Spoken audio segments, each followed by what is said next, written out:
Samantala mga kapuso, iginiit ni Senador Panfilo Lacson na hindi dapat depensahan ni PNP Chief Ronald Bato de la Rosa ang pagkakaroon ng umano'y tagong kulungan sa Manila Police District Station 1. Matatanda ang sinabi ni de la Rosa na gumawa lang ng paraan ng mga pulis para po magkaroon ng dagdag na kulungan at wala raw problema sa tagong selda basta walang nangyayaring pang-abuso.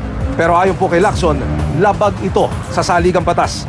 Nilinaw naman ni Lacson na hindi si de la Rosa ang tinawag ng arugante kundi ang kanyang mga komento tungkol sa umano'y tagong kulungan. Ayon pa kay Lacson, dapat mag-imbestiga ang Philippine National Police kung meron pang ibang sikretong kulungan. Sabi naman ni de la Rosa, para sa isang panayam kanina, humingi siya ng paumanhin kay Lacson kung naisip man itong arugante siya.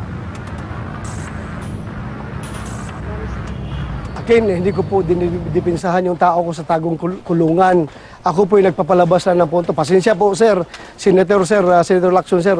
Hindi po ako pwede makipag-argue sa iyo. You are my boss. Idol kita. Hindi ako pwede makipag-debate sa iyo.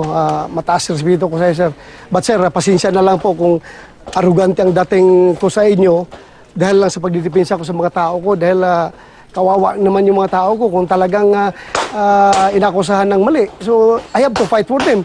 I've always wanted him to succeed, for obvious reasons.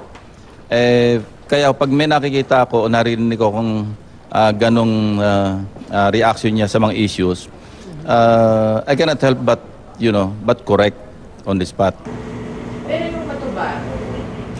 Samantala, patuloy ang investigasyon ng Commission on Human Rights sa umano'y tagong kulungan.